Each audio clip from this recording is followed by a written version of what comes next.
Inanunsyo ng pop superstar na si Taylor Swift na engaged na siya sa kanyang nobyo na si Travis Kelce. Sa isang post sa Instagram nitong Martes, isinulat ni Taylor Swift, "Ang English teacher at ang gym teacher niyo ay ikakasal."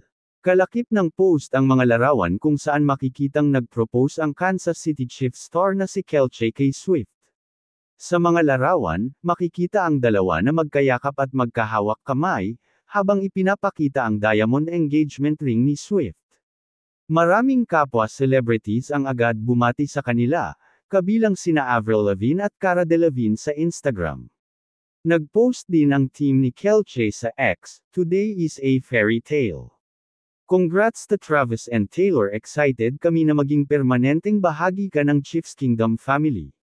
Nagbigay din ng pagbati si US President Donald Trump, "I wish them a lot of luck.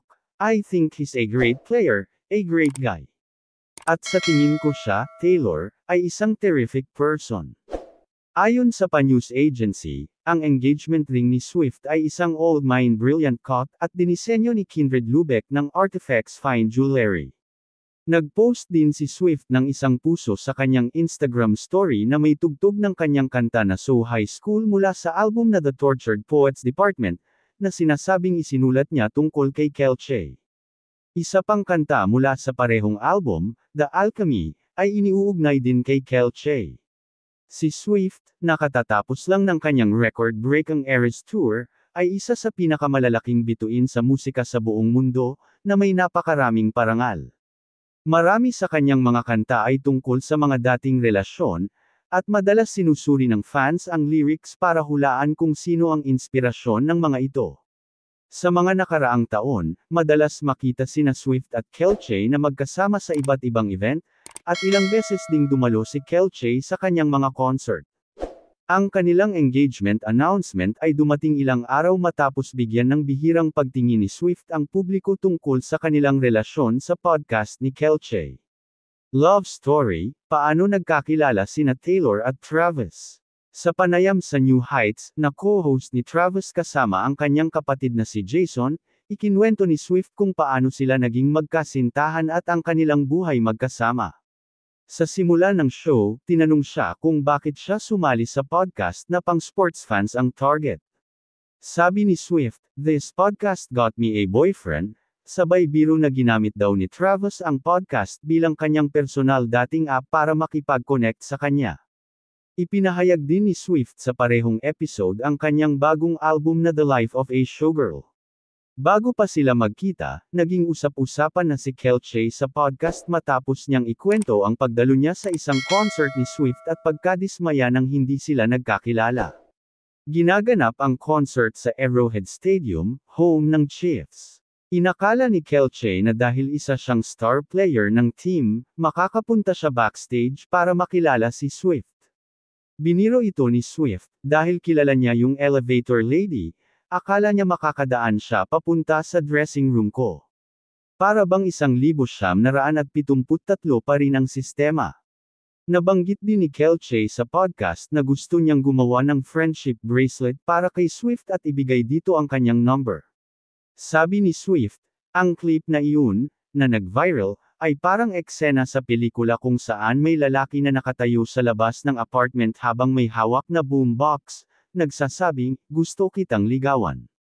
Dagdag pa niya, marami sa kanyang pamilya at kaibigan ang humikayat sa kanya na bigyan ng pagkakataon si Kelce. "Mga pinsan ko, kamag-anak ko, paulit-ulit sinasabi, please, please, please, he's amazing. Pati mga kaibigan ko nagsabing napakabait at napakagaling niyang tao.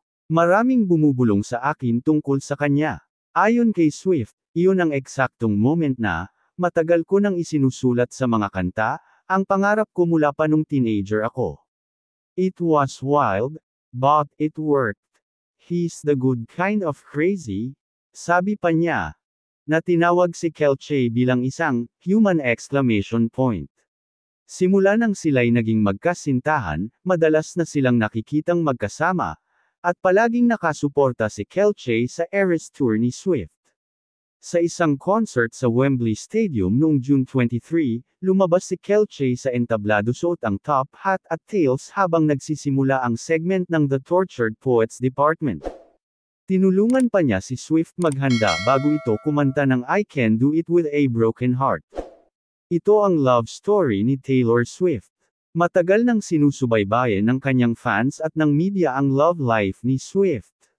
Sa kanyang hit na Shake It Off, binanggit pa niya ang negatibong komento ng tao tungkol sa kanyang mga relasyon. I go on too many dates.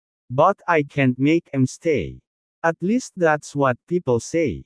Kabilang sa mga naging ex niya ay sina Matty Healy, The 1975, Joe Alwyn, Harry Styles, Jake Gyllenhaal, at John Mayer. Ang kanyang huling album na The Tortured Poets Department ay sinasabing tungkol sa breakup nila ni Matty Healy, bagamat hindi ito kinumpirma. Sa title track ng album, may linyang, "At dinner, you take my ring off my middle finger, and put it on the one people put wedding rings on, and that's the closest I've come to my heart exploding." Ang kanta niyang London Boy naman ay iniuugnay kay Joe Alwyn.